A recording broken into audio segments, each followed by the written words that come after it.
What's up, people? What's up? Almost failed. I sat around today and I thought about why not share a video on doing wedding videos. Some of you may not know that I actually shoot weddings from time to time. And there's a plane flying over me right now.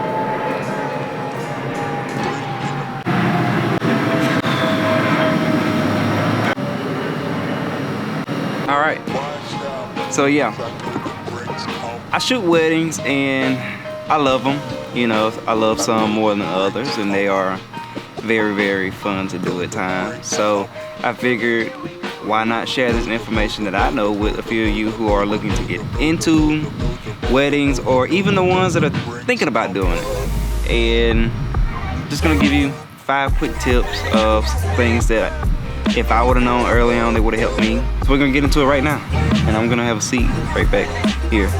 So when we come back after this,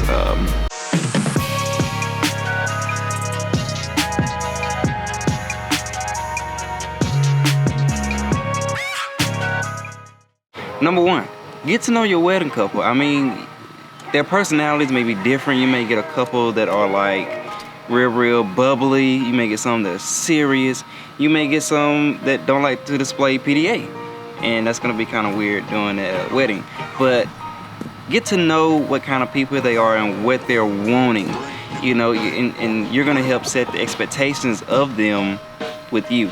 You know, because if you clarify that, hey, this is how I shoot. You specify exactly how you shoot beforehand, so that way when they get the pictures back, it doesn't look like what is this? This is not. No, you get that set up beforehand and explain to them that this is how I work. You know, you've looked at my portfolio and this is what I can offer you, and this is how I do it. And that clears a lot of that up.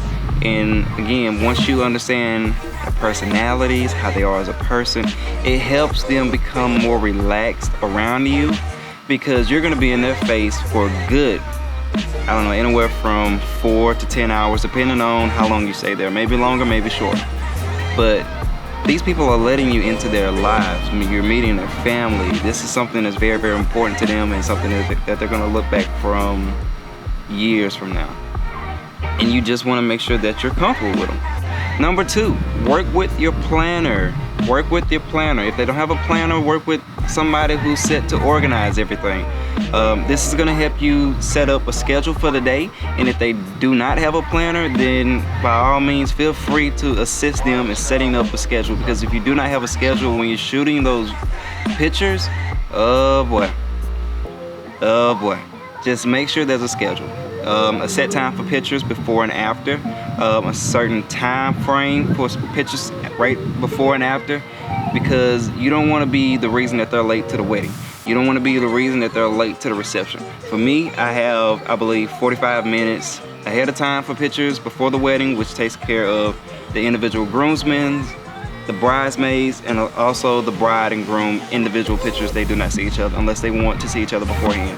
Also, after the reception, we get the whole bridal party with their family members and all this and that.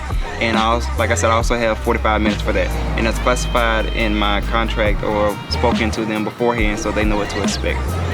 Also, to piggyback that with the planner or the organizer, they're gonna be the one that helps you point out who's important. The mother, the father, the auntie that they don't see, or their great-great-grandma who's 120 years old. You know, those are gonna be people that are very, very important to them, and they're gonna want pictures of. So just be mindful of that and be sure to ask who are these important people that they can get, you know, because you don't wanna give them those pictures back and they be like, oh my gosh, he didn't get a picture of Auntie Joe. She didn't get a picture of, I said Auntie Joe. She didn't get a picture of Uncle Joe, or he didn't get a picture of whoever. You want to make sure that you have those ahead of time, those names and whatnot, so there's no confusion or nobody's disappointed in you or vice versa. Number 3, shoot raw. Shoot raw. JPEG, you don't want to shoot JPEG at a wedding. Reason being because JPEG doesn't have a lot of information stored in the picture when you take it, and if it's too bright or too dark, you won't be able to save it in post. So with weddings being indoor most of the time, you know, you're gonna shoot a lot in low light. and when you shoot raw, you'll be able to bring that picture back up in post and save it just a little bit. Or again, if it's real bright like today, sometimes you can save it. With a JPEG, you don't have a lot of tug and pull on it, so just please shoot raw. To piggyback off of that, also be sure to not delete pictures, because remember, just because it doesn't look right then when you're taking it and you're looking at it, that doesn't mean it can't be saved in post. Just a heads up. Number 4. Backups. Backups. Those are very important. Okay, I'm talking backup cameras, backup memory cards, backup batteries. Memory cards and batteries are very important.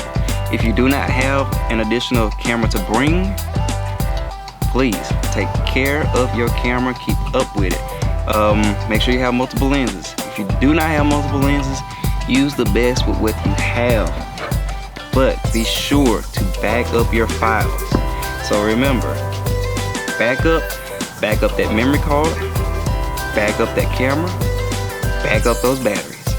You do not want your battery to die. You don't want to come out there with a full memory card and you're missing moments. You're going to want to back up those memory cards after the wedding so that you don't lose them. You know, if somebody steals your camera, you lose your camera and the card gets corrupted or something, anything like that, you're going to want to make sure that those files are backed up and safe, because they're paying you a good bit of money to take the pictures. You know, they're trusting you with these memories for a very important time in their life, and if you lose them, they're gonna be pissed. I'm gonna be pissed at you if I pay you to come shoot my wedding and you come back and tell me, dude, I'm sorry, I'm not to tell you this, but my memory card got corrupted, or blah blah blah. You know, I'm not trying to hear that. You know, I want my money back, and you're gonna get a bad review. Not like a bashing review, but if someone says that this photographer lost my files, my pictures, nobody's gonna take a chance. So just please back up your memory cards, back up your batteries, you know, your files, back up everything. Have multiple cards, multiple batteries, and back up your memory card to an external hard drive. Number 5, the last tip.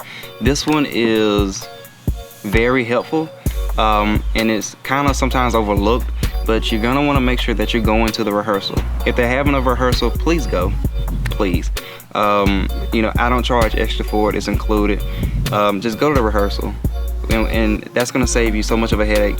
If the venue is set up to where you can only walk straight down and you can't come off to the side, you're gonna want to fix that. Or if it's fixed to where you can't come down the middle, only side to side, you're gonna want to know this ahead of time so you can know how to maneuver around it, instead of it being the day of and the bride and groom are too busy getting ready or getting the enjoyment from the day. Sometimes, you know, people get a little, but why not? It's their day. But they don't want to worry about that. Nobody wants to worry about that. It's wedding day. They're worried about getting married. They're not worried about the photographer can't come and move around to get a picture. They don't care about that. I mean, they do, but that's the last thing they want to hear the day of. That's more stress on them. Go to the rehearsal before, and that way you can see what needs to be moved, and you can work things out the night before instead of trying to worry about it the day of. Makes things go a lot smoother. You know how to prepare, and it's also a form of scouting. You know, you can see beforehand that, okay, I like this, I like this, I like this spot, I like this spot, and you can go ahead and start picking. There's another plane. And you can go ahead and start picking locations that you could shoot with them ahead of time. That's gonna save you time the day of. So these are just 5 tips that I wanted to share with you guys. I hope that they're beneficial, because like I said, even though they're small, they're still things that sometimes get overlooked and you don't think about.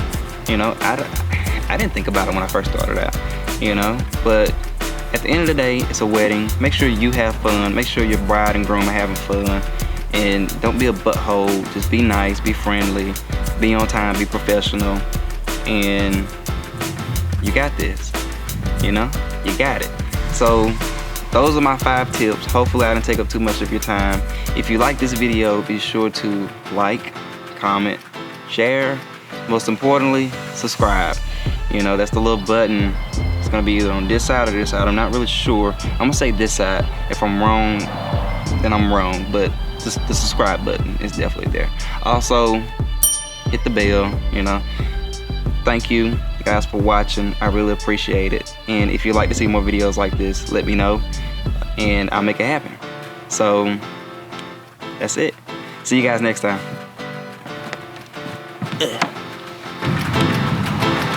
Hopefully that's not too far back or not too close.